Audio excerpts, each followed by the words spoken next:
सहना भवतु सहनौ भुनक्तु सह वीर्यं करवावहै तेजस्विनावधीतमस्तु मा विद्विषावहै। ॐ शान्ति शान्ति शान्तिः। ॐ पूर्णमदः पूर्णमिदं पूर्णात् पूर्णमुदच्यते पूर्णस्य पूर्णमादाय पूर्णमेवावशिष्यते। ॐ शान्ति शान्ति शान्तिः। श्रुतिस्मृतिपुराणानाम् आलयं करुणालयं नमामि भगवत्पादं शङ्करं लोकशङ्करं शङ्करं शङ्कराचार्यं बादरायणं सूत्रभाष्यकृतौ वन्दे भगवन्तौ पुनः पुनः। ईश्वरो गुरुरात्मेति मूर्तिभेदविभागिने व्योमवद्व्याप्तदेहाय दक्षिणामूर्तये नमः। सच्चिदानन्दमद्वैतं सर्वाधिष्ठानमद्भुतम् उत्तमं सर्वाधिष्ठानमुत्तमं ष्टावक्रसूक्तस्य दीपिका तन्यते परा।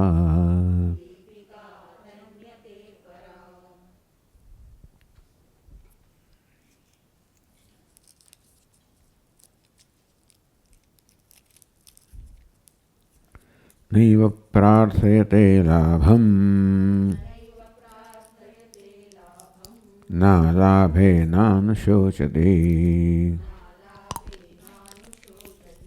धीरस्य शीतलं चित्तम् अमृतेनैव पूरितम् न शान्तं स्तौति निष्कामः न दुष्टमपि निन्दति समदुःखसुखस्तृप्तः किञ्चित् कृत्यं न पश्यति।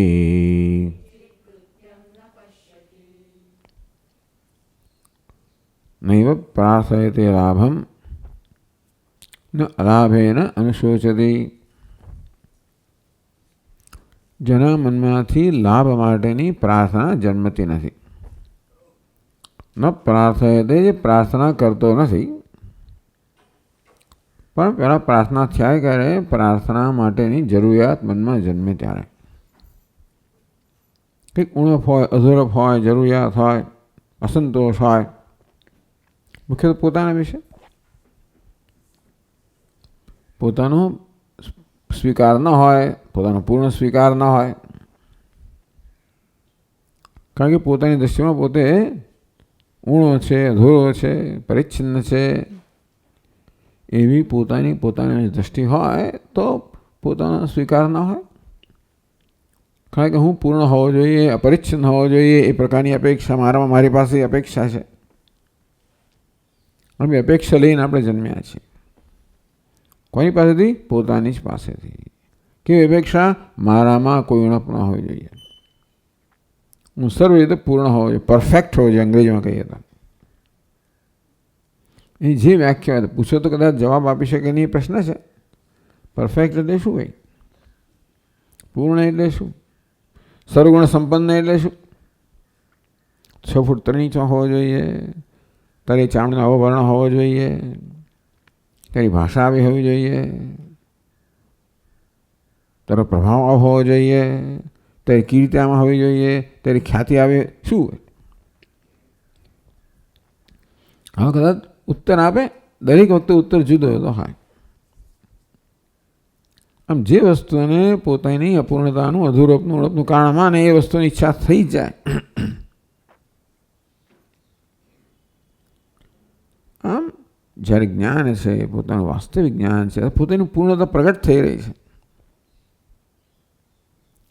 જ્ઞાનનો અર્થ એ કે પૂર્ણતા, જે પોતાનો સ્વભાવ એ પૂર્ણ રૂપમાં પ્રગટ થઈ રહ્યો છે. પ્રગટ થવું, પ્રકાશવું જ સ્વભાવ છે આ પોતાનો. પ્રગટ થઈ જ રહ્યો હોય છે. પણ જોડે જોડે પેલા બધા ભ્રમને કારણે અનેક વાર આપણે કહ્યું તે પ્રકારે આત્મા અનાત્મા બંને સાથે જ પ્રગટ થઈ રહ્યા છે. પરંતુ બંને અધિકરણ જુદું છે.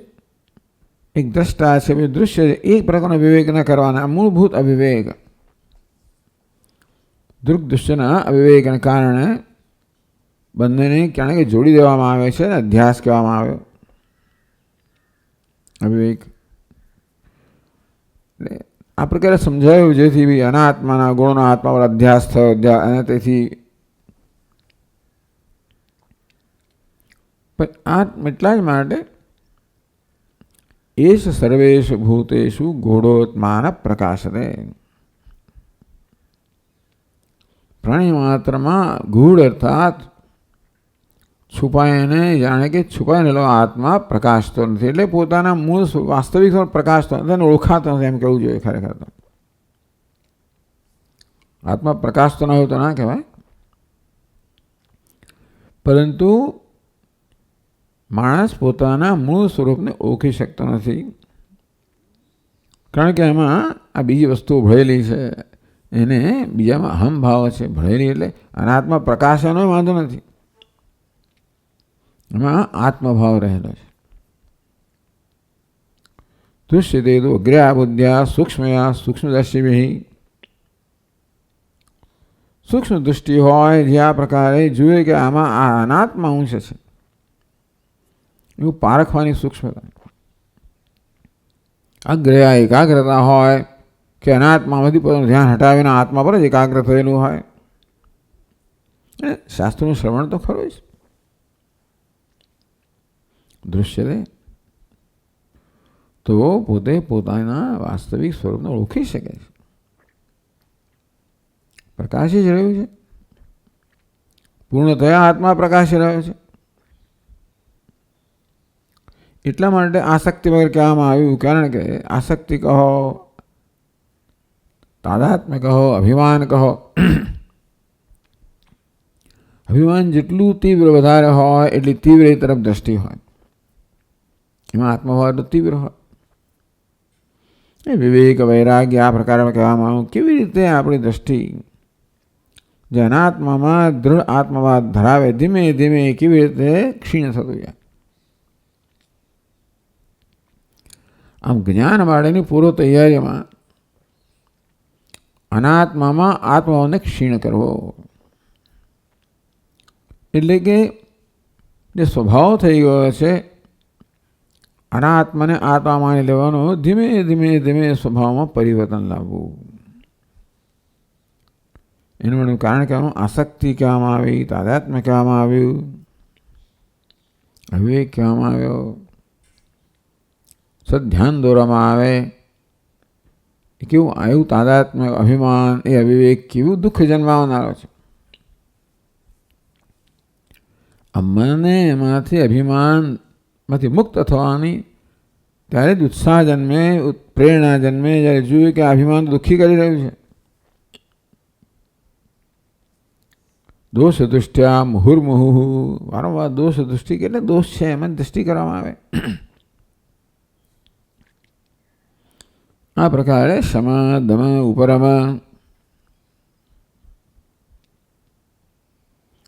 જેટલું તાદાત્મ્ય વધારે હોય એટલું મનમાં અશાંતિ વધારે.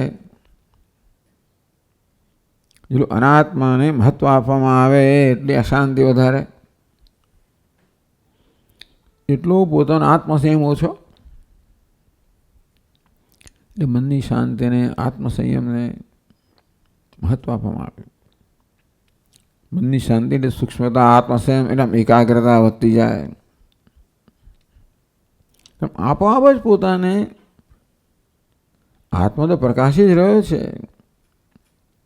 જે ઓળખાતો નથી અથવા તો એમાં જે અનાત્મા અંશનો એક અધ્યારોપ કરવામાં આવે છે એક સાથે, ધીમે ધીમે ઓછો થતો જાય.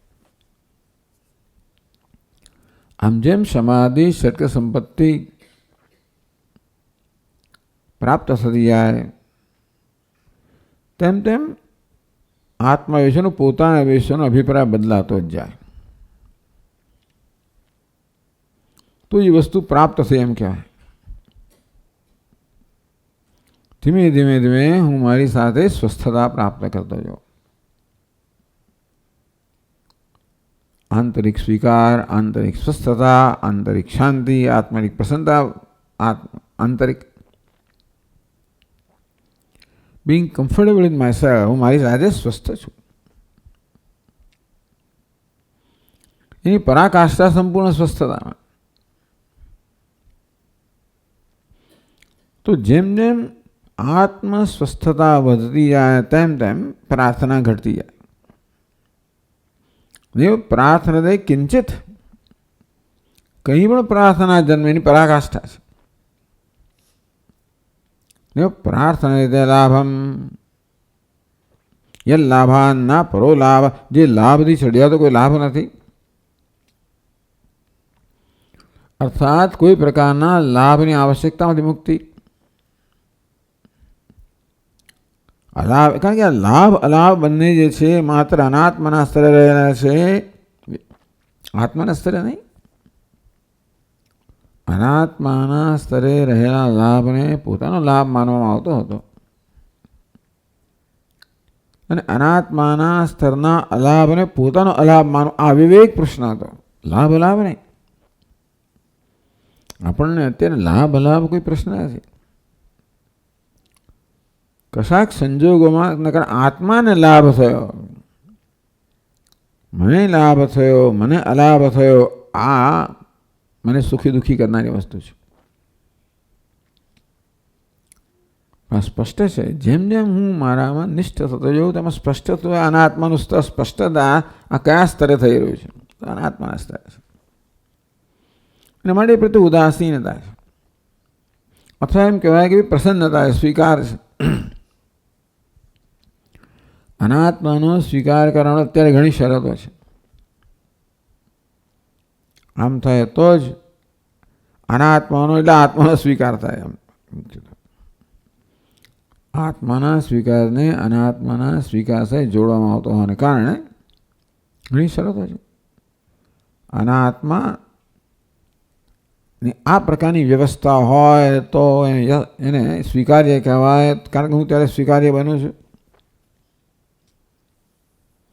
અનાત્મા વ્યવસ્થા ન હોય, ફર્નિચર આમ ના હોય, ઘર આમ ના હોય, પડદા આમ ના હોય, પેલું આમ ના હોય, પરિવાર આમ ના હોય, મારી વગેરે વગેરે, નોકરી ધંધો, અનેક પ્રકારની અપેક્ષાઓ કેમ છે કે તો જ આત્માની સ્વસ્થતા છે એ વ્યવસ્થા. જેમ જેમ સ્વયં સ્વસ્થતા પ્રાપ્ત કરતો જાય તો આ જરૂરિયાત ઘટતી જાય ને, થોડો સંપૂર્ણ સ્વતંત્ર જે છે એ બરાબર છે.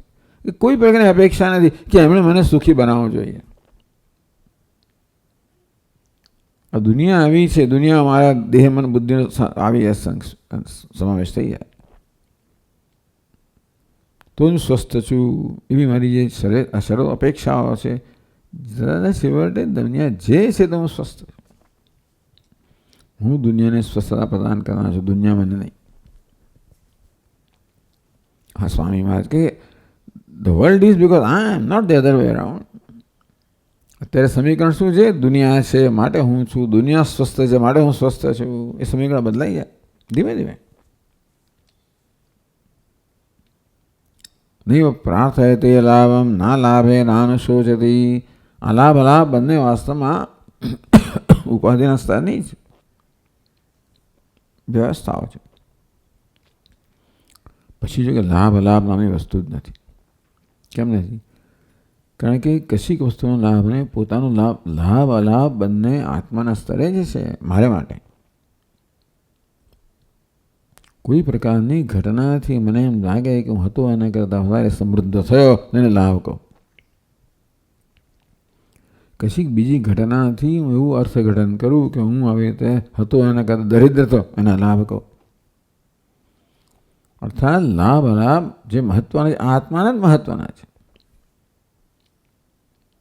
એ સમીકરણ બદલાતું જાય. કે એનાથી મારામાં ઓછો ને ઓછો ફેર પડતો જાય.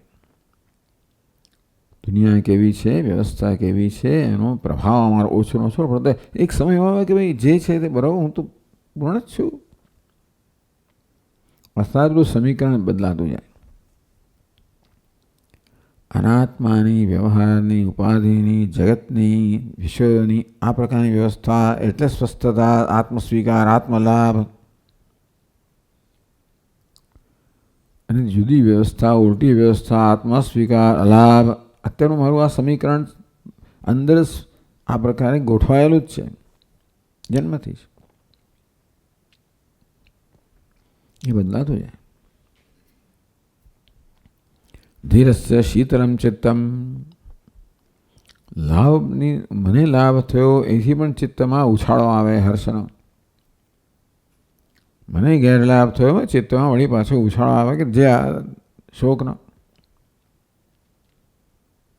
ચિત્ત કેવું બની જાય? વિક્ષિપ્ત બની જાય, શુદ્ધ બની જાય, સંતપ્ત બની જાય. શીતળમ ધીરસ્ય શીતળમ ચિત્તમ. ચિત્તને સંતાપ આપનારી બધી વસ્તુઓ અને જ્ઞાન કહેવામાં આવ્યું. અવિદ્યા, કામ, કર્મ, આવરણ, વિક્ષેપ બધું.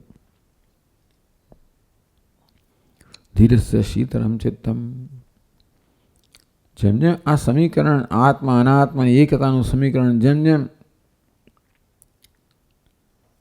ધીમું પડતું ક્ષીણ થતું જાય, તીવ્રતા ઓછી થતી જાય, તેમ તેમ ચિત્તની શીતળતા વધતી જાય, સંતાપ ઘટતો જાય. અમૃત એને વપોરિતમ. ધીમે ધીમે અમૃત આમ તો પૂરાતું જ જાય. અમૃત આનંદ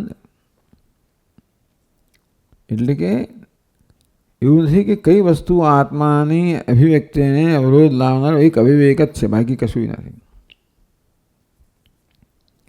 અનાત્માનું પ્રગટ થવું એ કોઈ રીતે આત્માની પૂર્ણતા જો અવરોધ લાવતું હોય કશું ન લાવી શકે. બંને જુદા સ્તરે છે ને. માત્ર હું બેને ભેગા કરી દઉં છું. અંતેથી અમૃત એને એવો પૂરિતમ, આનંદથી પૂરી થાય છે જ. પણ હવે જેમ જેમ પેલું સમીકરણ ક્ષીણ થતું જાય તેમ તેમ આનંદ સ્વાભાવિક બનતો જાય. આનંદ કોને કહેવાય? જે સુખ માટે કોઈ પ્રયત્ન ના કરવો પડતો. સુખને આનંદનો ભેદ પાડવો હોય તો જે સુખ માટે જે પ્રયત્નના પરિણામ મળે એને સુખ કહો, ચાલો પ્લેઝર. અને જેનું કોઈ પરિણામ પ્રયત્ન હેપીનેસ એવું કંઈક એવું તો આપણે ભેદ પાડવો હોય તો આપણે આનંદને સમજાય છે.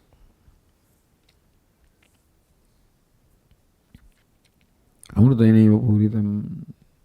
સ્વસ્થતાની પરાકાષ્ઠા, આત્મસ્વીકારની પરાકાષ્ઠા, શીતળતાની પરાકાષ્ઠા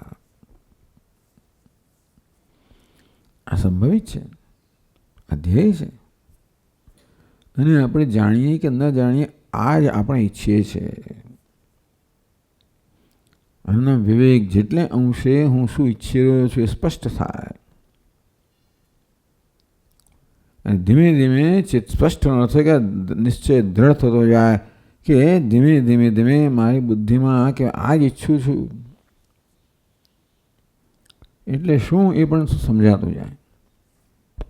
દરેકે દરેક સંજોગોમાં આનો અર્થ શું થાય? જે ઈચ્છી રહ્યો છું આંતરિક શીતળતા,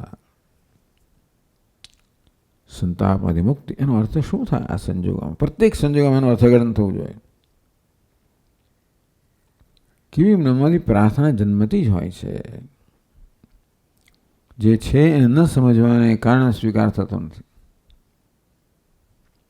મને પ્રાર્થના જન્મ્યા કે અપેક્ષા જન્મ્યા જ કરે. તો અપેક્ષા જન્મવી એક વસ્તુ છે અને અપેક્ષાને સમર્થન આપી બીજી વસ્તુ છે. ત્યાં વિવેક આવે. અપેક્ષા જન્મી મનનો સ્વભાવ છે, સમર્થન આપવું બુદ્ધિનો સ્વભાવ છે. ત્યાં નિશ્ચય છે. આ બુદ્ધિની સમજ જેટલી સ્પષ્ટ હોય એટલો એનું અર્થઘટન સ્પષ્ટ હોય કે આમાં આ વસ્તુને મારે સ્વીકાર, આ વસ્તુને સમર્થન આપવાનું અને નહીં. આ મનનો સ્વભાવ છે, અવિદ્યામાંથી જન્મેલો છે, પણ એને સમર્થન આપવાથી અવિદ્યાને સમર્થન આપી રહ્યો છે. આ પ્રકારે આ બધું નામ વિવેક. વિવેક જેમ સ્પષ્ટ નિશ્ચય સ્પષ્ટ થતો જાય, વ્યવહાર મળે નિશ્ચય સ્પષ્ટ થાય. વ્યવહાર એટલે ચાલો વાતાવરણનું આપણે નામ દઈએ વ્યવહાર. વાતાવરણ સાથે મારી બુદ્ધિ કઈ રીતે, એની દ્રષ્ટિ કેવી છે, વ્યવહાર પ્રત્યેની દ્રષ્ટિ, જે આસપાસ છે એના પ્રત્યેની દ્રષ્ટિ કઈ છે, પ્રતીતિ દ્રષ્ટિ કેવી છે, ત્યાં બુદ્ધિ કામ કરે. પ્રતીતિ તો થવાની જ છે.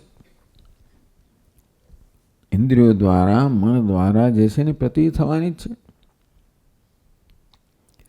ત્યાં આપણી કોઈ સ્વતંત્રતા નથી. પ્રતિનું શું અર્થઘટન થાય? પ્રત્યેક ક્ષણે બુદ્ધિ અર્થઘટન કરી રહી છે, અનુકૂળ પ્રતિકૂળ વગેરે, સ્વીકાર્ય અસ્વીકાર્ય વગેરે. ત્યાં આપણે ધ્યાન આપવાનું છે. બુદ્ધિ આ કરી રહી છે, પછી મનને સૂચના આપે કે અનુકૂળ છે તો આમ રાખ, પ્રતિકૂળ આમ કર. નથી કર્મ જન્મે. આ જે પ્રક્રિયા સતત ચાલી રહી છે અને ધ્યાન આપે અને સતત એનું મોનિટરિંગ થવું જોઈએ. એના પર ધ્યાન અપાવવું જોઈએ કે પ્રાર્થનાની વસ્તુ જ અજ્ઞાનનું પરિણામ છે, અપેક્ષાની વસ્તુ જ અજ્ઞાનનું પરિણામ છે. હા, સમજવું કેમ અપેક્ષા જન્મી, સમજવું જોઈએ. માત્ર અપેક્ષા શબ્દ પર્યાપ્ત નથી. એ અપેક્ષા પ્રત્યેક ક્ષણે ભિન્ન ભિન્ન રૂપે પ્રગટ થઈ રહી હોય, પણ એટલે મારા વિશેને મારી ગ્રંથિઓનું શું સ્વરૂપ છે ખબર પડે. પ્રત્યેક ક્ષણે જે ગ્રંથિ કે દ્રષ્ટિ મારા વિશે હું સેવતો હોઉં, એ ભિન્ન ભિન્ન પ્રકારની અપેક્ષાઓ જન્માવે, એ ભાઈ ખબર પડે કયા પ્રકારની આ સ્વભાવ થઈ ગયો. મને અવિદ્યા મારા જીવનમાં કેમ સતત વ્યક્ત કેવું થઈ રહી છે. અવિદ્યાને સમજવાથી પછી વિદ્યાને સમજી.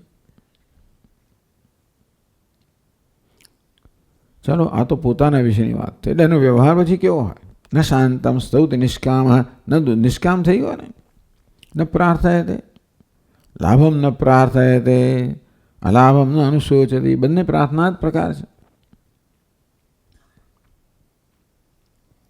એટલે મનમાં કોઈ અપેક્ષા જ્યારે ન રહે તો ન શાંતમ સ્તૌતિ નિષ્કામ, ન દુષ્ટ વિનિંદતી. કોઈ સ્તુતિ કરતો નથી. એ સ્તુતિ નિંદા પણ આપણા માટે જ કરતા હોઈએ છીએ. કોઈની સ્તુતિ કરવાથી મને આત્મસંતોષ જન્મતો હોય છે. કોઈ નિંદા કરે આત્મસંતોષ તો શું કરું? સ્તુતિ નિંદાની પાછળ પણ છેવટ મારું તો એક જ જરૂરિયાત, આત્મસંતોષ. જો કેવું આપણે બધી જરૂરિયાતો કેવી રીતે વ્યવહારમાં કેવી રીતે પ્રગટ થતી હોય છે. શાંત કોને કહેવાય? જેની હાજરીમાં મને સ્વસ્થતા છે, એનું શાંત કહો. બધા લોકો બધાને શાંત ના કહે, પણ કોઈક જેની સન્નિધિ મને સ્વસ્થતા પ્રદાન કરનારી છે, સલામતી પ્રદાન કરનારી છે, એ વખતે હું મારી જાતને ગઉં, એની સ્તુતિ કરતો એટલે એ સ્તુતિ પેલા સ્તુતિમાં પરિણમે. મારું ધ્યાન સતત મારા પર જ હોય છે. આત્મનસ્તુ કામ આવે. ટૂંકમાં સતત મારું ધ્યાન મારા પ્રત્યે જ હોય છે. અને મારી સાથેની સ્વસ્થતા એક સતત જરૂરિયાત છે. કોઈ હાજરીમાં મને એવી સ્વસ્થતા અનુભવ થાય તો એ હાજરીને, એ સ્વસ્થતાની પ્રશંસા કરતા હો. અને મારે હાજરીની પ્રશંસા કરો, મારે વ્યક્તિની પ્રશંસા જે હોય એની પ્રશંસા કરો, સ્તુતિ કરો. અને જેની હાજરીમાં મને અસ્વસ્થતા થાય, એ અસ્વસ્થતાની નિંદા કરું છું. અને એને માટે જેને જવાબદાર કરું એની નિંદા કરું. હું એક આરોપ જ કરવામાં આવે છે. અંદર જે બની રહ્યું છે એનો આરોપ બહાર કરવામાં સતત આવતો જ હોય છે. બંને રીતે આ નાટક જોવા જેવું છે. કશું કરતા પહેલા આવું નાટક જોવા જેવું છે કે કેવું નાટક ચાલી રહ્યું છે. આ કેવું મન નાચી રહ્યું છે. અજ્ઞાન કહો, ભ્રમ કહો, કેવું મનને નચાવી રહ્યું છે, બુદ્ધિને નચાવી રહ્યું છે, બુદ્ધિ દ્વારા મનને નચાવી. આ નાટક જોવા જો તો ખરું. શું કરું શું નહીં તો ખબર પડી જ જશે પછી કે કયા સ્તરે ચાલી રહ્યું છે, કેવી રીતે અંદરના નાટકને હું બહાર અધ્યારોપ કરીને કેવી રીતે બહારનું નાટક બદલવાનો પ્રયત્ન કરી રહ્યો છું. એ બધું બદલું તો અંદરનું એનું તો પછી જ્યાં બીજી નાટક તો એનું જ રહે. એટલે પછી પરિસ્થિતિ બધી પાછી બદલાય તો પછી બીજું કંઈક કરવાનો પ્રયત્ન કરો. અંદરની અસ્વસ્થતા એક અથવા બીજી બહાર આવવાની જ છે, માંગણીઓ થયા જ કરવાની છે. જેટલી માંગણીને હું સમર્થન આપું એટલે અસ્વસ્થતાને એટલા અવિવેકને સમર્થન આપી રહ્યો છું. એટલે કશું કરતા પહેલા આમાં કોઈ ઉપદેશ નથી કે તમે માંગણી ના કરો, આ તો સમજવાનું જ છે. વેદાંત કહે છે ને સમજીશું એટલે બધા પ્રશ્નો ઉકલી જશે. અહીંયા કાંઈ બુદ્ધિને સમજની જ માટે જ પ્રેમ છે. એકવાર બુદ્ધિને સમજાયું કે આ ગેરસમજનું પરિણામ છે, બુદ્ધિ સ્વીકારવાની નથી, ભાઈને કહેવાની જરૂર નથી. એટલે સ્તુતિ અને નિંદા જન્મતી નથી. આ સ્તુતિ નિંદા પણ પોતાની જરૂરિયાતમાંથી જન્મતા હતા. પોતાના પ્રત્યેની સંવાદિતા, પોતા સાથે સંવાદિતા, સ્વસ્થતાની જરૂરિયાતથી એ છે તો પછી કોઈ સ્તુતિ નિંદા જન્મતી નથી. એટલે એવું નથી કે વ્યવહારમાં બધી વસ્તુઓ એટલે વ્યવહાર શું કરે છે એના પર આધાર રાખે છે. મનમાં સ્તુતિ નિંદા નથી. તો વ્યવહારમાં એવી અપેક્ષા હોય, ધારો કે ભાઈ આમ સ્તુતિ કરવી જોઈએ, નિંદા કરવી જોઈએ, એ સભાનતાથી થાય, થઈ જાય એવું નહીં. એ સ્તુતિ નિંદા આવેગ હોય છે, આવેગ નથી હોતો. સ્તુતિ નિંદાનો વ્યવહાર હોય તો પણ એ કેવો ડેલિબરેટ હોય, અથવા વિવેકપૂર્વક ન હોય, આવેગાત્મક ના હોય.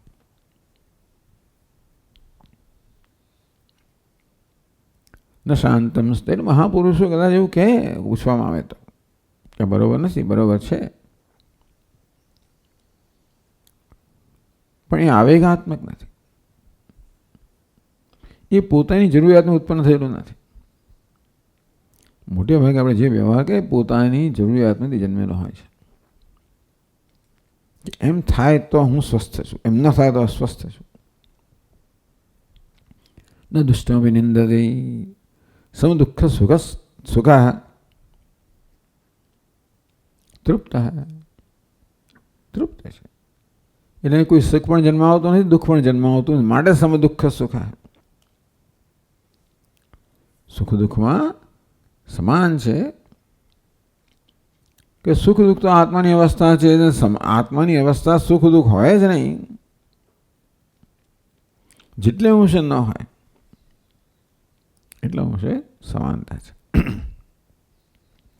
સમાન સમજ તો એક મૂલ્ય હોવું એક વસ્તુ છે, અને એ હકીકત હોવી બીજી વસ્તુ છે. પણ એ મૂલ્યથી આપણે શરૂઆત કરીએ. મૂલ્ય કહો, ભાવનાઓ કહો, એટીટ્યુડ્સ કહો, એવો પ્રયત્ન કરીએ. એવો ઢોંગ તો દંભ ના કરીએ, પણ પ્રયત્ન કરીએ. એવો અધ્યારોપ કરીએ આપણા પર કે મને કોઈ જરૂરિયાત નથી, અને હોય તો હોય એટલા મળે કે જરૂરિયાતનું એને સમર્થન ના આપો. કિંચિત તો પછી કંઈ કરવાનું રહેતું નથી ને. જે કરવાનું થાય છે અસંતોષમાંથી જન્મતો હોય છે. બધી સ્તુતિ નિંદા લાભ ગેરલાભ જે કંઈ બધું અર્થઘટન થયું હોય છે અંદર આત્માના અર્થઘટનમાંથી જ જન્મતું હોય છે. કઈ ક્ષણે મારી જાતનું કેવું અર્થઘટન કરી રહ્યું છે, પરથી વ્યવહારનું અર્થઘટન થાય, એ પછી કર્મ થાય.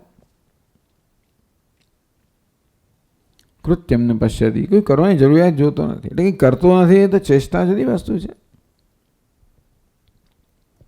એ ચેષ્ટા કોઈ આંતરિક જરૂરિયાતમાં જન્મતી નથી. આ પ્રકારનો અધ્યેય છે. આનો મોક્ષ આ પ્રકારે, મુક્તિ આને કહેવાય. એટલે આ પ્રકારે આપણા વિચાર કરીએ તો ખબર પડે કેવું ચિત્ર છે.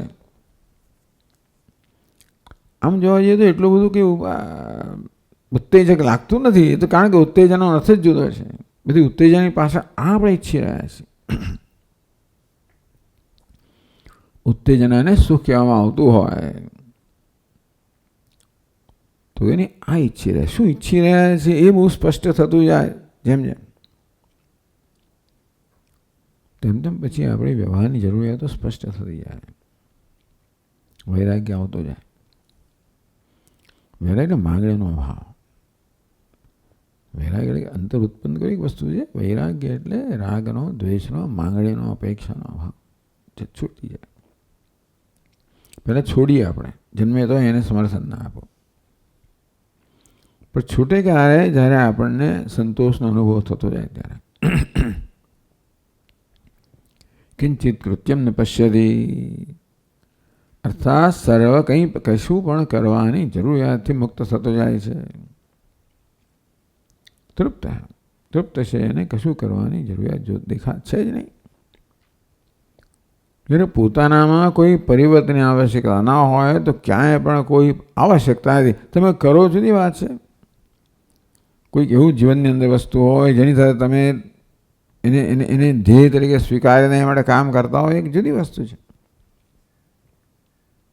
એ દ્વારા પોતાનું કોઈ પરિવર્તન લાવવાનું છે એવી કોઈ અપેક્ષા કે જરૂરિયાત નથી.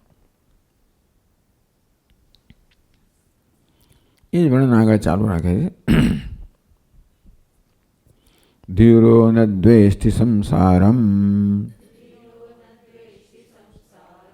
આત્માનમ ન દિદૃક્ષતે હર્ષામર્ષ વિનિર્મુક્ત નમૃતો ન ચ જીવતી. ધીર એ શબ્દ સૌથી વધારે ગમતો લાગે છે. સૌથી વધારે પ્રયોગ થયો ધીર શબ્દનો. હવે ધીરસ્થ શીતલમ ચિત્તમ. ધીર અત્યંત ધૈર્ય ધરાવનારો, અર્થાત કશાય હાલી ન જનારો, એટલો નિષ્ઠ, સ્વસ્થતામાં કંઈ એ જ જોનારો. નિષ્ઠા કેમ છે? કે એની દ્રષ્ટિમાં એ સ્વસ્થતા જ છે. ધીર સંસારમ ન દ્વેષ્ટિ, સંસારનો દ્વેષ કરતો નથી, દુનિયાનો દ્વેષ કરતો. સંસારનો એવો અર્થ કરીએ તો દુનિયાનો દ્વેષ નથી કરતો, એમ દ્વેષ જન્મતો નથી.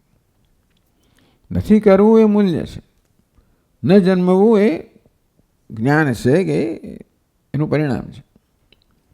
એટલે જે પ્રકારના મૂલ્યો આપવામાં આવે આપણને, જે છેવટે સ્વભાવમાં પરિણામે, સહજતામાં પરિણામે. સંસારમ ન દ્વેષ્ટિ, સંસાર પ્રત્યે મનમાં દ્વેષ જન્મતો નથી. કારણ કે સંસારનો જેવો છે તેવો સંપૂર્ણ સ્વીકાર છે. અરે સંસાર જેવો છે એનો આનંદ છે, કારણ કે સંસારના અધિષ્ઠાન જે પોતે એનું દર્શન કરી રહ્યો છે ને, એમાં કોઈ અવરોધ નથી. સંસાર અને આત્મદર્શનમાં અવરોધરૂપ થતો નથી. પહેલાં સંસારના મનમાં ભેદભાવ જન્માવીને પોતાના દર્શનમાં જ અવરોધરૂપ થતો હતો. એ ભેદભાવ પોતાનામાં જ પરિચ્છિન્નનો આરોપ કરીને એ સંસારની હાજરી એટલે હું પરિચ્છિન્ન એવું થઈ ગયું. જ્યાં સંસાર એટલે ભેદભાવને સત્યતા આપવામાં આવે. સંસાર અદર્શિત્વાત, સંસારનું દર્શન નથી કરતો કે ભેદભાવનું દર્શન નથી કરતો, એમ કહો. પછી સંસારના દર્શન કરવા ન કરવા એ આપણી મુનસબી છે. વ્યવહાર કરવો જ પડે એવું હોય તો પછી આપણને સ્વતંત્રતા નથી કે ભેદ દર્શન ના કરવું. પણ સંસારના અનુભવથી તરત જ ભેદભાવ જન્મી જતો હોય, ન જન્મતો હોય. સંસારની કોઈ વસ્તુ જુદી નથી, ક્ષેત્રમાં બ્રહ્મ જ છે. અર્થાત ક્ષેત્રની જે સભાનતા છે એને આત્માની સભાનતાથી કોઈ રીતે વિપરીત એનાથી વંચિત નથી રાખતી. આત્માની ચૈતન્ય સભાનતા એટલી સ્પષ્ટ છે કે ભલે સંસારની સભાનતા હોય, મારી સભાનતાથી પૂર્ણતાની મારી સભાનતા કોઈ રીતે એમાં આંચ નથી લાવતી. એમ કોઈ સંસારનું દર્શન થતું, ભેદભાવનું દર્શન થતું નથી. અને પછી તમારી ઈચ્છા હોય તો સંસારનું દર્શન ના થાય. હવે પ્રતીતિ થવી કે ના થવી, આપણે તો પ્રતીતિ પ્રશ્ન નથી વેદાંત માટે, એ ભેદ દૃષ્ટિ સમસ્યા છે. ધીરો ન દ્વેષ્ટિ સંસારમ, આ ધીર છે એ સંસારનો દ્વેષ કરતો નથી, જગતનો દ્વેષ કરતો નથી, કશાયનો દ્વેષ કરતો નથી, થતો નથી. એક જ વસ્તુનો દ્વેષ ના થાય, આત્માનો. બાકી રાગ દ્વેષ થાય જ. જ્યાં ભેદભાવ છે, આત્માનાત્મા ભેદભાવ, ત્યાં કશોક અભિપ્રાય હોવાનો છે. શું અભિપ્રાય? આની હાજરીથી હું સ્વસ્થ છું કે અસ્વસ્થ છું. એની હાજરી અસ્વસ્થ હોવું તો દ્વેષ જન્મે, સ્વસ્થ હોવું તો રાગ જન્મે. ન દ્વેષથી એટલે દ્વેષ નથી કરતો, ના ન કાંક્ષતી, પણ દ્વેષ પણ નથી ને આકાંક્ષા નથી. ન્યેસ નિત્ય સંજ્ઞા યોનો દ્વેષથી ને કાંક્ષતે, આ દ્વેષ અને આકાંક્ષા સાથે જ જતા હોય છે. જો પ્રતિકૂળ માળા દ્વેષ હોય તો એની સાથે અનુકૂળ હોવાનું જ છે. આ તો સિક્કાની બે બાજુઓ છે. કશાક વિશે પ્રતિકૂળ એ પ્રકારનો જજમેન્ટ કે નિર્ણય થયો કે અભિપ્રાય બંધાયો, એ તો કશાક અનુકૂળ છે અભિપ્રાયના સંદર્ભમાં એની અપેક્ષા જ હોય છે. પ્રતિયોગિત્વ હોય ન દ્વેષથી ન કાંક્ષતી, એ પણ થઈ ગયું. આત્માનમ ન દિદૃક્ષતે સંસાર અદર્શિત્વાદ બાધ્ય અનુસંધાનાત્વ, બંને રીતે. બાધ્ય અનુસંધાન એટલે સંસારની પ્રતીતિમાં એને કોઈ જાતનો ભેદભાવ જન્મતો નથી. પ્રતીતિ છે પણ ભેદભાવ નથી, એ અજ્ઞાનની ઉપજ છે. પ્રતીતિ એ તો વ્યવહારની ઉપજ છે. ઈશ્વર સૃષ્ટિ છે, અજ્ઞાન છે જીવ સૃષ્ટિ છે. અથવા સંસાર દર્શિત્વ, એની ઈચ્છા હોય તો સંસારનું દર્શન ના કરે. અર્થાત જેમ કાશ્વ પોતાના અંગોને સંકેલી લે, યદા સંહર્તે એમ કુર્મોન્નાવી કુર્મોન્નાંગા, શું છે ભાઈ? યદા સંહર્તે એમ કુર્મોંગાની સર્વશઃ. બસ એની ઈચ્છા થાય તો પેલા કાચબાની જેમ અંગો સંકેલી લે. ઇન્દ્રિયાણી ઇન્દ્રિયાર્થેભ્ય, એટલે સંસાર દર્શિત્વ, દર્શન નથી કરવાની જરૂર નથી. અથવા કરે ત્યારે બાધિત અનુસંધાનાદ્વા, તો કોઈ રાગદ્વેષ વગર અનુસંધાન થતો હોય, રાગદ્વેષ વગર વ્યવહાર થતો હોય. રાગદ્વેષ વિયુક્ત સ્તુ વિષયાન ઇન્દ્રિયશ્ચરન આત્મવશ્ય વિધેયાત્મા, બંને વસ્તુ છે. કિમ આસિત વ્રજેત કિમ, આસિત વ્યવહાર નથી કરતો, વ્રજેત કેમ વ્યવહાર કરે છે. તો વ્યવહારમાં કોઈ રાગદ્વેષ જન્મતા નથી, સંપૂર્ણ સ્વસ્થતા છે. પ્રસાદમ અધિગચ્છતિ પ્રસન્ન પ્રાપ્ત કરે છે, પ્રસન્નતા અનિષ્ટ છે.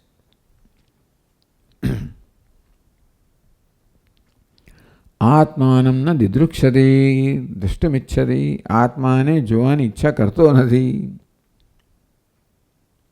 કેમ? અવાપ્ત સાક્ષાત્કારત્વાત, જેની દ્રષ્ટિમાં આત્મા સિવાય કશું છે જ નહીં. એવું હોય કે જ્યારે મેં મારી દ્રષ્ટિ બધી સંકેલી લીધી છે, પ્રતીતિને સંકેલી લેવામાં આવે છે, ત્યારે અનાત્માનું દર્શન નથી, ત્યારે આત્માનું દર્શન છે. વળી પાછી મારી દ્રષ્ટિ સંસાર સાથે દુનિયામાં વ્યવહાર કરવા માંડે, ત્યારે ભેદભાવ જન્મતો, તો મને એમાંથી દૂર થવાની ઈચ્છા જન્મે કે બિચારો આ પતાવો. પતાવવાનું ક્યારે હોય? કશું વસ્તુ જ્યારે આપણે અસ્વસ્થ બનાવતો હોય, તેમ સંસાર સાથે વ્યવહાર અસ્વસ્થ બનાવી દેતો હોય તો છોડો, પતાવો ભાઈ એને, જેથી હું મારી બખોલમાં જતો રહું. ખોટું નથી એટલે. પણ આત્માનમ દિદૃક્ષતિ, આત્માના દર્શન ઈચ્છા કરે છે, કે આત્મા દર્શન થતા નથી એટલા માટે ને. અનાત્માના દર્શન દરમિયાન આત્માના દર્શન જતા રહેતા હોય. અનાત્માનું દર્શન ને આત્માનું દર્શન એ પરસ્પર વિરોધી વસ્તુઓ હોય, તો એક હોય ને બીજું ના, એવું હોય તો પછી એકને છોડીને બીજાની ઈચ્છા થાય. આત્માનમ ન દિદૃક્ષતી. અનાત્માની વસ્તુ હોય તો પછી આત્માના દર્શન ઈચ્છા જન્મે. અનાત્માની વસ્તુ જ ન રહી હોય તો જે છે આત્મા જ છે. હું આત્મા છું, જે કંઈ છે આત્મા છે. ઇદમ સર્વ હમ ચ બ્રહ્મૈવ. તો ભાઈ દિદૃક્ષિત દર્શનની ઈચ્છા જન્મતી નથી. એ ઈચ્છા જન્મતી નથી. આત્માના દર્શન પૂર્ણ થઈ ગઈ, કારણ કે આત્માના જ દર્શન થાય છે. એટલે અવાપ્ત આત્મ સાક્ષાત્કાર, તો આત્માનું સાક્ષાત કરેલું. આત્મૈવેદમ સર્વમ. સંસાર નામની કોઈ વસ્તુ નથી આત્માથી અન્ય. ભલે વ્યવહારમાં સંસાર કહેવાય, જે કહેવાતો હોય કહેવાય, પણ આત્માથી અન્ય કશું જ નથી. આમ આત્મદૃષ્ટિમાં જે નિષ્ઠ છે, હર્ષામર્ષ વિનિર્મુક્ત. સ્વાભાવિક છે ભાઈ, હર્ષ અમર્ષ. અમર્ષ એટલે અસહિષ્ણુતા. હર્ષ એટલે જેની હાજરીમાં આપણને આનંદનો આવેગ આવે. આવેગાત્મક સુખને હર્ષ કહીએ. એવો આપણે ભેદ કરો તો બધા સરળ છે. હર્ષને આનંદમાં ભેદ કરવો હોય તો આવેગાત્મક આનંદ કે આવેગાત્મક સુખને હર્ષ કહીએ. સ્વાભાવિક સુખને આનંદ કહીએ. ચાલો, હર્ષનો આવેગ જન્મતો નથી. કશાની ગેરહાજરીમાં હું સુખી ન હતો અને કશાની હાજરીમાં સુખી થયો તો સુખનો આવેગ જન્મે. ઓહો, ક્યારે આવ્યો, કેમ થયું, શું થયું, હા મળી ગયું વગેરે કંઈ પણ ઘટના બને. મન હંમેશા એની અપેક્ષા રાખ્યા ક્યારે થાય, કંઈક થાય. ભલે પણ એટલે આપણા મનને આ બધી ગતિવિધિને જેમ જેમ સમજી તમે ખબર પડે કે અવિદ્યા કેવી પ્રસરેલી છે, વ્યાપ્ત થયેલી છે. હર્ષામર્ષ વિનિર્મુક્ત. હર્ષના આવેગથી મુક્ત. અમર્ષણ એટલે કે આ સહિષ્ણુતા, સહન ના કરી શકું. કેમ છે? દ્વેષમાંથી જન્મેલું. રાગમાં જન્મેલો હર્ષ, દ્વેષમાં જન્મેલો અમર્ષ. હર્ષ આ ભગવદ્ ગીતામાં ભગવાન વાપરે છે ને શબ્દ પ્રયોગો થાય. હર્ષામર્ષ ભયોદ્વેગૈ મુક્તો યસ સચમે પ્રિય. બહુ શોખીન લાગે છે ભગવદ્ ગીતા. બડા સ્વામી કે કારણ કે એવું મનાય છે વિદ્વાનોમાં કે અષ્ટાવગ્રહ એટલે એને સંહિતા કહેવાય અષ્ટાવ ગીતાને બદલે. એ ભગવદ્ ગીતા પછી એનું પ્રાગટ્ય થયું, એની રચના થઈ. એટલા માટે ભગવદ્ ગીતાના ઘણા બધા શબ્દ પ્રયોગ આપણે દેખાય છે. વસ્તુ એક જ છે, પણ વ્યક્તિ અભિવ્યક્તિની રીત તદ્દન જુદી છે. એકમાં આમ ધીમે ધીમે પ્રવાહ વહેતો હોય, બીજામાં ઉછાળો આવતો હોય વગેરે, એવું વર્ણન કરવામાં આવે. ભગવાનનો પ્રવાહ આવે તો આમ ઉછાળા આવતા હોય, એટલે ફુવારો, તેનો ધીમે ધીમે પ્રવાહ હોય. હર્ષામર્ષ વિનિર્મુક્ત ન મૃતો ન ચ જીવતી. બહુ મોટી વાત કહી. ન મૃતો ન ચ જીવતી. ટૂંકમાં મરેલો પણ થઈને જીવતો એ નથી. પોતાની દ્રષ્ટિએ હું જીવંત છું. કેમ? દેહ જીવંત છે માટે હું જીવંત છું. દેહ મરવાનો છે માટે હું મર્યો છું તો કોઈ કહેતું નથી, એવું કહેવા હાજર નથી. પોતે પોતાને જીવંત માને છે કે મરવા જઈ રહ્યો છું એવો અભિપ્રાય નથી, કારણ કે દેહથી મૂલવામાં આવે છે ને. દેહ જીવંત છે, હું જીવંત છું. દેહ મરી રહ્યો છે, હું મરી રહ્યો છું. સામાન્ય હોય. ન મરતો ન ચ જીવતી. એનો હું સ્વતંત્ર છે દેહથી, પણ દેહની અવસ્થાથી પોતાને માપવામાં આવતો નથી, મપાતો જ નથી. અથવા ભાઈ એને આમ દુનિયાની દ્રષ્ટિએ પણ હવે એ જીવતો નથી, મરતો નથી એમ કેવું. સદા એક રૂપત્વાદ ઇત્યર્થ. જીવ અને મરણાદ રહિત સદા એક રૂપત્વાદ. મને જીવંત ક્યારે કહેવાય? અમુક આવેગાત્મક જીવન તો જીવંત કહીએ, ના હોય તો આ મરેલો છે. આવો કેવું? એને કોઈ ઉત્સાહ ના દેખાતો આવો કેવો છું? એવું દેખાતો એને આપણે જીવંત કહીએ, ના હોય તો આપણે મરેલો છે. મરદાની જેમ શું કરે? મરદાલ એવું કહે.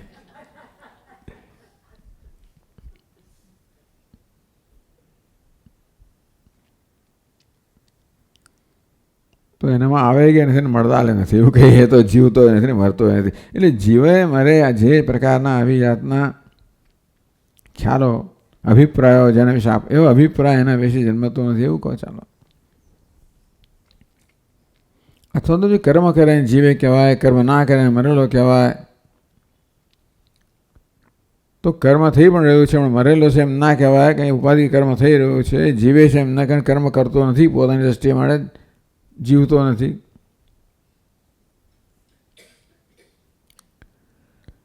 જીવતો નથી, મરેલો નથી. જીવે છે ક્યારે કહેવાય? જો આનંદ કરતો હોય, આ કરતો હોય, પેલું તને આ જીવે છે એમ કહેવાય. એવું કરતો નથી. અને માણસે કોઈ પ્રકાર સુખ ના હોય તો મરેલો કહેવાય. તદ્દન તમોગુણીને આપણે કહે મરદાની જેમ શું પડ્યો છે? તમોગુણ. અને રજોગુણને આપણે જીવન કહીએ. આમ તો સામાન્ય રીતે અંદરથી ઉછાળા આવતા હોય ને. સત્વમાં શું કહેવું? સત્વને શું બેલેન્સ? એને શું કહેવું? સત્વને શું કહેવું? રજોગુણ ઉછાળા નથી, એ માટે જીવન નથી. તમોગુણ નથી એટલે જડતા નથી. જડતા નથી મારે મૃત્યુ નથી, ઉછાળો નથી મારા જીવન. એટલે એ પણ કહી શકાય. નમ્રતો અને છે જીવતી. બહુ ઉત્તમ ચિત્ર આપણી સમક્ષ અહીંયા પ્રગટ થઈ રહ્યું છે જીવન મુક્ત મહાપુરુષનું. આગળ કહે છે, નિસ્નેહ પુત્રદારાદૌ નિષ્કામો વિષયેષુ ચ નિશ્ચિંતસ્વ શરીરેપી નિરાશશોભતે બુધઃ. શોભાયમાનની વાત કરી. જીવંત એટલે કેવું? શોભાયમાન, શોભે છે, પ્રકાશે છે. નિસ્નેહ પુત્રદારાદૌ. પુત્રદારા વગેરે માટે ટૂંકમાં પોતાના સગા સંબંધીઓ હોય એમને પ્રત્યે કોઈ સ્નેહ નથી. સ્નેહથી મુક્ત છે. સ્નેહ નથી એટલે પ્રીતિ રહિત, આસક્તિ રહિત. આપણે સ્નેહને અહીંયા આસક્તિ કહીશું, પ્રેમ નહીં કહીએ. પ્રીતિ રહિત કહ્યું એટલે આસક્તિ રહિત. પુત્રદાર વગેરેમાં આસક્તિથી રહી દેશે. એવું છે ને, જેમ જેમ આપણે જેટલા સંકુચિત હોઈએ ને આપણો પ્રેમ સંકુચિત થાય. એ સંકુચિત પ્રેમને આસક્તિ કહેવામાં આવે. પ્રેમ જેમ જેમ સંકોચથી મુક્ત થતો જાય તેમ તેમ આસક્તિથી એટલે કે બંધન કરનારા અંશથી મુક્ત થતો જાય, પરતંત્રથી મુક્ત થતો જાય.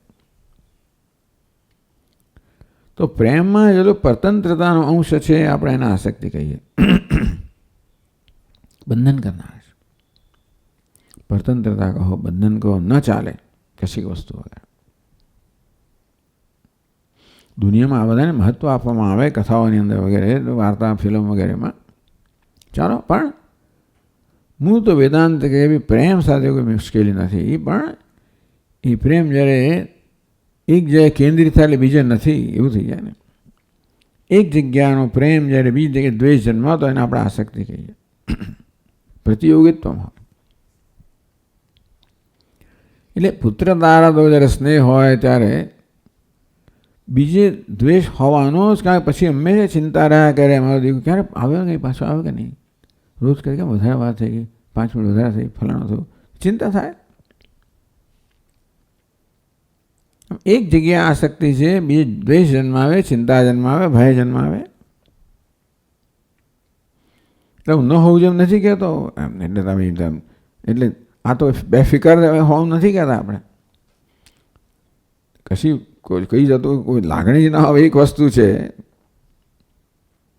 અને શુદ્ધ લાગણી બીજી વસ્તુ છે. એ સરખા દેખાય. તમો ગુણ ને સત્વગુણ સરખા દેખાય. પેલાને કશું થતું જ નથી. આવશે આવું તો આવશે, નહીં આવે નહીં આવે.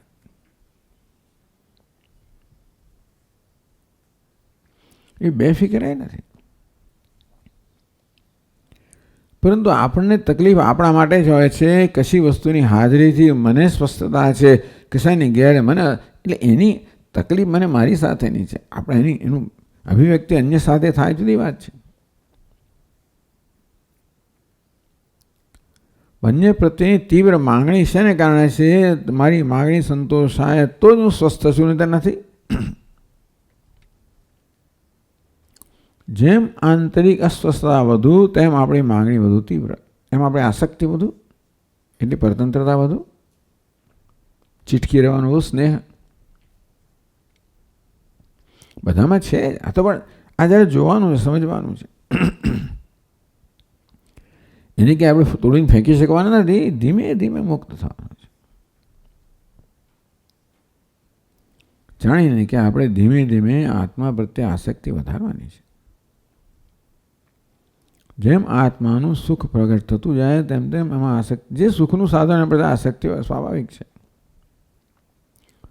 એટલે પુત્રતા, પુત્ર આપણા સુખનું સાધન, ત્યાં આગળ આસક્તિ હોય. દારા સુખનું સાધન હોય, પત્ની તો એમાં આસક્તિ હોય કે દારા આદિ વગેરે જે કે બીજું હોય તે. એ રીતે જ આપણે જન્મ્યા છે, ઉછર્યા છીએ અને માનતા જ આવે છે કે આ હોય તો સુખ હોય. એ સિવાયના બીજા સુખના સાધનો કહો કે ઉદ્ભવ સ્થાન છે, એને વિકસાવવાનો પ્રયત્ન જ નથી ને. આને જ વિકસાવવાનો પ્રયત્ન છે. દુનિયા આને સત્યતા આપે છે ને. બે ફિલ્મ વગેરેની અંદર પણ જેટલું એ વધારે તીવ્ર હોય એને વિકસાવવામાં આવે. એટલે આપણે કશી એના માટે કહેવાનું નથી, પણ આ રીતે પોતાની આંતરિક વિકાસ પ્રત્યે ધ્યાન આપવામાં આવ્યું જ નથી. જે સુખ દુઃખ છે એના કારણ પ્રત્યે સતત ધ્યાન આપવામાં આવ્યું, ત્યાં જ હંમેશા કંઈ ફેરફાર કરવાનો પ્રયત્ન કરવામાં આવ્યો જ હશે. પોતા બંધ રહ્યો છે. પણ જેમ જેમ આત્મસ્નેહ વધતો જાય તેમ તેમ સ્નેહ એટલે આસક્તિ ઓછા થઈ જાય. પરતંત્રતા, પુત્ર દારા સ્નેહ એટલે પુત્ર દારા વગેરે પ્રત્યેની પરતંત્રતા. એ હોવા કઈ ગુનો નથી, આન લેવો કઈ ગુનો નથી. તેને ત્યક્તે એને ભુંજી થા. આ પરતંત્રતા વગર તો આ વસ્તુને માણ. જે વસ્તુને માણવામાં પરતંત્રતા છે એ પરતંત્રતાના એના આસક્તિના ત્યાગથી. પેશનનો અર્થ એ છે આસક્તિ. ડિસ્પેશન એટલે અનાસક્તિ. એ સાત્વિકતા છે, તમો ગુણ નથી. રજોગુણમાં પેશન હોય, આસક્તિ હોય, આવેગો હોય, એટલે ન હોય તો તમો ગુણ પણ હોઈ શકે. એટલે એ ધ્યાન રાખવાનું છે. તમો ગુણને કારણે બીજે કશે પણ પ્રેમ ના જતો હોય.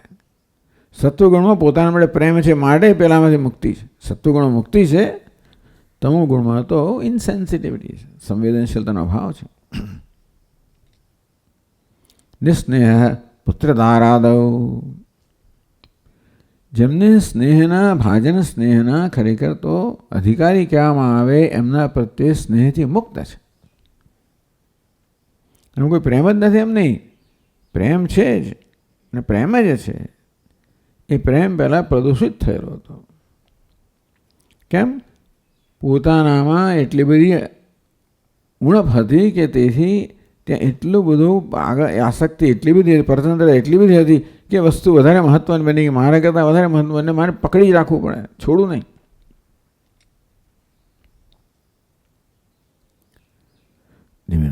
નિસ્નેહ પુત્ર દારા આત્મસ્નેહ બતાવે છે. એક બાજુનો ચિત્ર છે કે પુત્ર દારદો સ્નેહ નથી એટલે નહીં, આત્મસ્નેહ છે. માટે આત્મસ્નેહ છે ધીમે ધીમે અન્યત્ર સ્નેહમાંથી મુક્તિ અપાવે છે, પરતંત્ર મુક્તિ અપાવે છે, સ્વતંત્ર છે. નિષ્કામો વિષયેષુ છે, અને વિષય માટે કામના કહેવામાં આવી. આસક્તિ અનભિષ્વંગ પુત્રદાર ગૃહાદિષુ. આસક્તિ અનભિષ્વંગ પુત્રદાર અનભિષ્વંગ અતિ સ્નેહનો અભાવ ભગવાન, પછી સ્નેહનો અભાવ, પરતંત્રતાનો અભાવ. એટલે વિષયો સાથેનો અને પરિવાર સંબંધ જુદો છે ના નથી. નિષ્કામો વિષયેષુ છે. પછી ઘર બહાર હોય, ફર્નિચર હોય, બીજી વસ્તુઓ હોય, એની સાથે આપણામાં આસક્તિ થઈ જાય છે. એક જ વસ્તુ છે, આજ મને ખુશી, આજ આસન જોઈને, પેલું પેન જોઈને, ફલાણું જોઈને, આ સિવાય ના ચાલે. આજ જો એ ક્યાં જોયું, એ ક્યાં ગયું.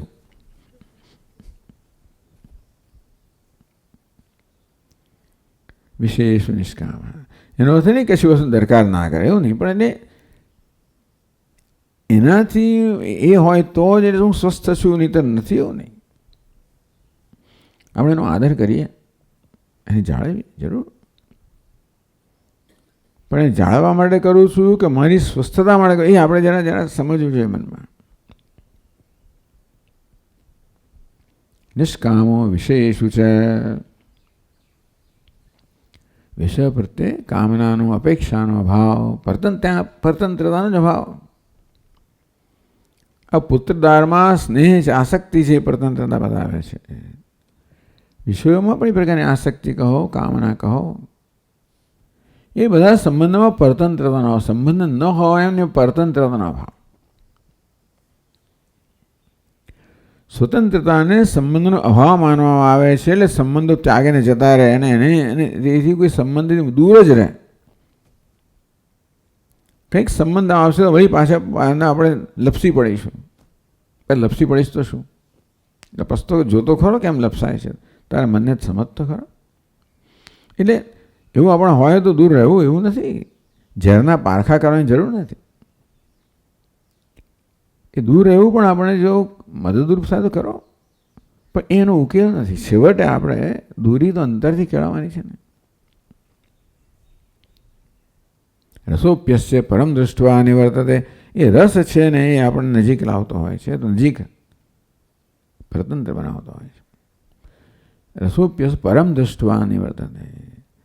જેમને મહાત્માની દ્રષ્ટિ સ્વતંત્ર અનુભવ થતો જાય, સ્વસ્થતા આવતી જાય, તેમ તેમ આપોઆપ બીજા પ્રત્યે પરતંત્રતા ઘટતી જાય. પ્રેમ નથી ઘટવાનો. આપણો પ્રેમ છે ને વધારે પરિપક્વ બને, મેચ્યોર બને. જે પ્રેમમાં માગણી ઓછી હોય, બિન શરતી જેમ જેમ બનતો જાય, તમને પ્રેમ ખરેખર તો સ્વસ્થ બને.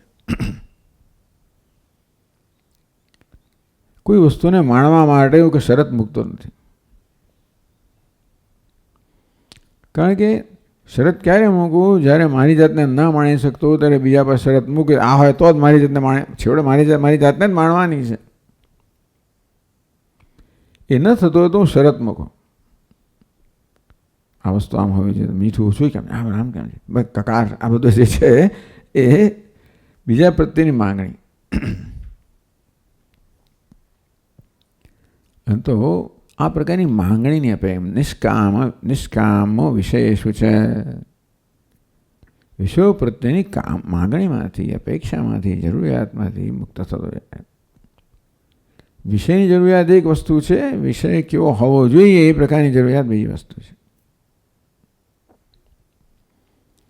કે ભોજનની જરૂરિયાત હોય, આમ હોય તો જ હું માણી શકું, એ આપણી જરૂરિયાત છે. કે એ સિવાય આત્માને માણી શકતા નથી. આત્માને માણવા માટે જીવન છે, એને માટે બધું ઊભું કરું છું. એટલે વેદાંત કહે છે ભાઈ તમે ધીમે ધીમે આત્માને સ્વતંત્રતાથી માણતા જશો ને તો આ જરૂરિયાતથી મુક્ત થશો. ભાઈ વસ્તુ હોય કે ના હોય મહત્વ નહીં. ભાઈ જનક રાજા હોય કે ભાઈ શુકો ભોગી, કૃષ્ણ ભોગી, શુકો યોગી. પછી આસપાસ શું છે ધીમે ઓછું મહત્વનું થાય, એના પ્રત્યે આપણને કોઈ અભાવ થાય છે એવો નથી.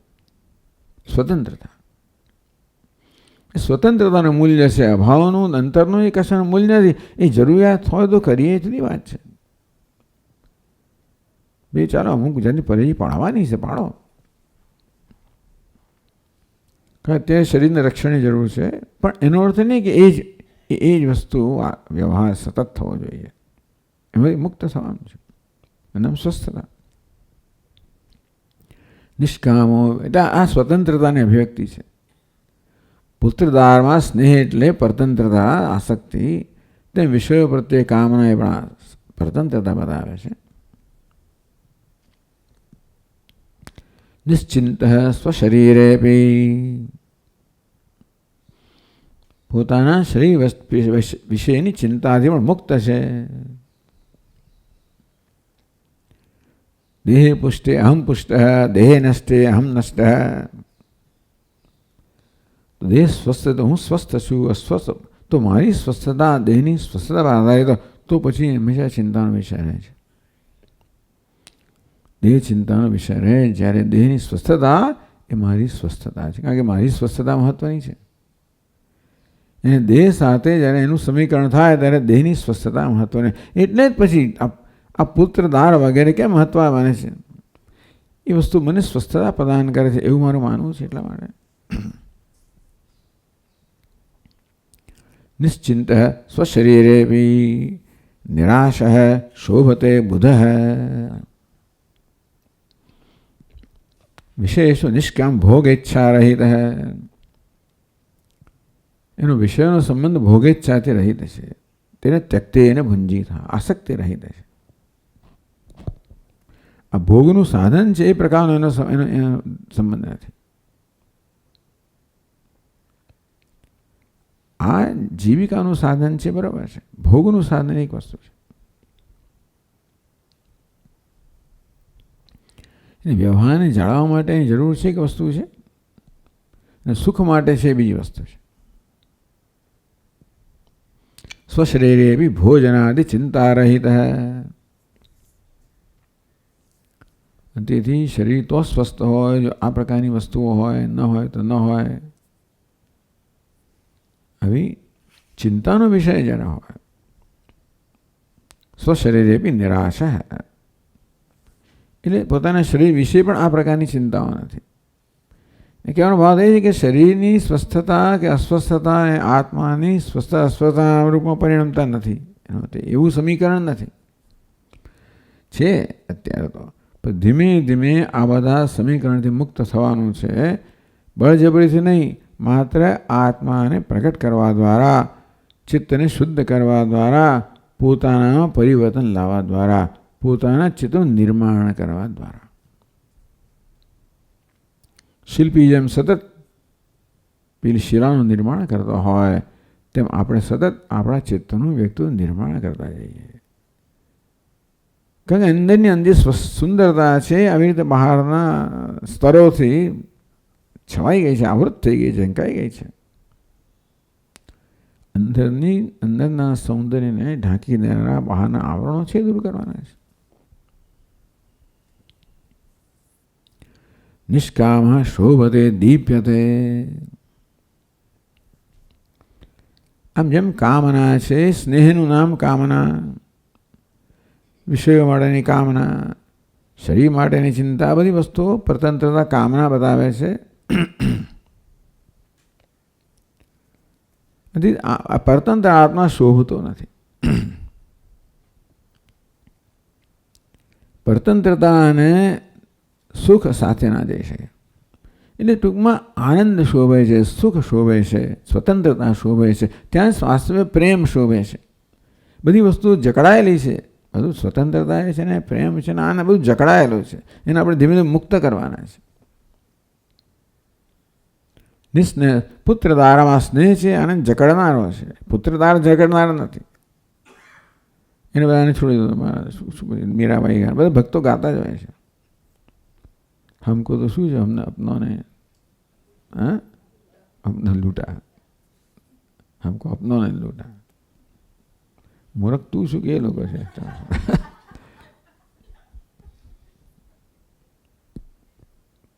ચાલો, પણ એટલે આ કરીને બીજે ધ્યાન આપીને આપણે જ્યાં વાસ્તવમાં સમસ્યા છે એ ઉકેલતા નથી. પુત્રદાર ગૃહ એ સમસ્યા છે. આ સગાવાલાઓ છે, દુનિયા આવી છે. એ પ્રકારનો આપણો અભિપ્રાય ચાલુ રહેશે તો એ એવી જ રહેવાની છે ને. એટલે આપણે આપણી અનુકૂળતા માટે એકાંત સેવન કરવું પડે, બધું કરવું પડે. એટલે એ બહુ દૂરી આપણે દૂરીની જરૂર ભલે દૂરી પણ આપણે ઉપજાવીએ ના નથી, એનો ઉકેલ નથી. છેવટે આંતરિક દૂરી એ બહારની દૂરી મદદરૂપ થતી જરૂર કરો, સાધના મળવાનો નથી. એટલે આ બધા સંચન તે સહકારીના આ બધા સહકારી સાધનો ખરા, અમુક સ્થળ હોય, કાળ હોય વગેરે સહકારી ખરા. પણ મૂળ તો કહેવાય કે આ સાધન ચતુષ્ટય જે જ મુખ્ય સાધન છે. આપણે આંતરિક સ્વસ્થતા મુખ્ય સાધન છે. એને બહારના સાધનમાં પરિવર્તન લાવવાથી એમાં અનુકૂળતા જરૂર કરવા એની ના નથી. પણ છેવટે એ બધાનો ઉપયોગ આંતરિક સ્વસ્થતા પ્રાપ્ત કરવાનો છે. આમ આંતરિક સ્વસ્થતા કહો, સ્વતંત્રતા કહો, આનંદ કહો, પ્રેમ કહો, એ વાસ્તવિક શોભા છે. જેટલા અંશે પર આત્મતત્વ આપણા વ્યક્તિત્વમાંથી પ્રગટ થતું હોય એટલા અંશે શોભા છે. એ જ ખરી શોભા છે જીવનની. એટલે શોભતે બુધ, બીજો શબ્દ બુધ, ધીર બુધ શોભતે, જયતી શોભતે વગેરે વગેરે. એ વિજય પ્રાપ્ત કરે, શોભાયમાન છે. ઓમ ઓમ પૂર્ણમદ પૂર્ણમિદમ પૂર્ણાત પૂર્ણમુદચ્યતે પૂર્ણસ્ય પૂર્ણમાદાય પૂર્ણમેવાવશિષ્યતે. ઓમ શાંતિ શાંતિ. શંકરમ શંકરાચાર્યમ કેશવમ બાદરાયણમ સૂત્રભાષ્યકૃતૌ વંદે ભગવन्तौ પુનઃ પુનઃ. ઈશ્વરો ગુરુરાત્મેતિ મૂર્તિભેદવિભાગિને વ્યોમવદ્વ્યાપ્તદેહાય દક્ષિણામૂર્તયે નમઃ. ઓમ શાંતિ શાંતિ શાંતિ. હરિ ઓમ. શ્રી ગુરુભ્યો નમઃ. હરિ ઓમ.